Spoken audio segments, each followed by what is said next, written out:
Friends, good morning అందరికీ. నిన్నటితో అయితే ఐపీఎల్ 74th మ్యాచ్ కూడా అయిపోయింది అండ్ ఫైనల్ అయితే అయిపోయింది. నిన్న ఆర్సీబీ గెలిచింది. వరుసగా సెకండ్ ఇయర్ కప్ అయితే గెలిచిందనమాట. ఈ స్థల కప్ మాదే మాదే అనుకుంటూ వచ్చాను. అనుకున్నట్టు దేవుడి దయ వల్ల, ఆ పరమశివుడి దయ వల్ల ఆర్సీబీది కప్ అయిందనమాట. సరే, ఓవర్ చూసుకుంటే మ్యాచ్ వచ్చేసి అహ్మదాబాద్లో జరిగింది, నరేంద్ర మోడీ క్రికెట్ స్టేడియంలో. స్కోర్ కార్డ్ చూసుకుంటే ఫస్ట్ గుజరాత్ టైటన్స్ 155/8 అనుకుంటా, అంతేనా? అంతే, 155/8. వాళ్ళ స్కోర్ కార్డ్ చూసుకుంటే గుజరాత్ టైటన్స్ది ఫస్ట్ టాస్ ఆర్సీబీ గెలిచింది. గుజరాత్ టైటన్స్ అయితే బ్యాటింగ్ చేసింది అనమాట. ఆర్సీబీ బౌలింగ్ ఎంచుకుంది. సాయి సుదర్శన్ మళ్ళీ నిరాశపరిచాడు, 12 runs. Shubman Gill 10, Nishant Sindhu 20, Jos Buttler stump out 19. Washington Sundar మామూలుగా క్యాచ్, అది నార్మల్ క్యాచ్ అయినా సరే అది అవుట్ ఇవ్వలేదు, అది ఎంపైర్ తప్పిదో. కొంచెం రచిత పత్రికేమో ఇచ్చేశారు. అప్పుడు నిన్న జీటీకి వచ్చేటప్పటికేమో మరి వాళ్ళకి ఏమైందో అది ఇవ్వలేదు. అందుకని కోహ్లీ కూడా నిన్న చూడండి, వాషింగ్టన్ సుందర్కి ఏమో అంతసేపు రివ్యూ ఇచ్చి క్యాచ్ ఏమో అంతసేపు చూపించారు.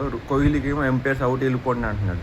కోహ్లీ నిన్న బాధ్యత బట్టి కోహ్లీ అయితే నిన్న లాస్ట్కి గెలిచి నాట్అవుట్ అయితే అయ్యాడు. లేదా నిన్న కోహ్లీని అనవసరంగా అవుట్ చేసేవాళ్ళు. అంత దగ్గరగా ఉందన్నమాట ఎంపైరింగ్ ఒక్కోసారి. అదే next Arshad Khan 15, Rahul Tewatia 7 impact player ముందు ఉన్నాడు. ఇప్పుడు వేస్ట్, 7 రన్సే. జేసన్ హాలర్ 7 runs, Rashid Khan 7 runs, Kagiso Rabada 3 runs. ఇది ఇలా బ్యాటింగ్. ఇంకా మహమ్మద్ సిరాజ్, ప్రసిద్ధ్ కృష్ణ బ్యాటింగ్ చేయలేదు. ఇంకా ఇక్కడ ఓవర్స్ అయిపోయినాయి. నెక్స్ట్ ఆర్సీబీ బ్యాటింగ్లో వెంకటేష్ అయ్యర్ బాగానే కొట్టాడు, 32 రన్స్ 16 బాల్స్లో impact player. Kohli main highlight, running machine 75 runs 42 బాల్స్లో. దేవదత్ పడికల్ అసలు ఆడు ఎందుకు అవుట్ అయ్యాడు ఆడికి అర్థం కాదు. వచ్చాడు, ఒక రన్ తీసాడు, క్యాచ్ ఇచ్చాడు, అవుట్ అయిపోయాడు. రజిత్ పద్దర్ కూడా అంతే, బడబడ ఒక 6 ఓవర్ 4 కొట్టాడు, అవుట్ అయిపోయాడు. కృణాల్ పాండ్యా ఎల్బీడబ్ల్యూ లేండి, అతను తప్పేం లేదు, అతను అవుట్ అయిపోయాడు. టిమ్ డేవిడ్ 24 కొట్టాడు, జితేష్ శర్మ 11. మొత్తానికి అయితే ఆర్సీబీ అయితే కప్పు దొరికింది మాకు. సెకండ్ ఇయర్ కప్ అయితే వచ్చిందనమాట. So congrats to RCB team.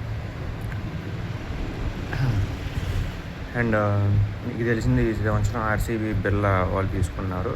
And GT కూడా బిర్లా ఎస్టేట్స్ వాళ్ళది, 2 వాళ్ళే. సో నేను వాళ్ళ గురించి మాట్లాడలేదు, కానీ ఆర్సీబీ నా ఫేవరెట్.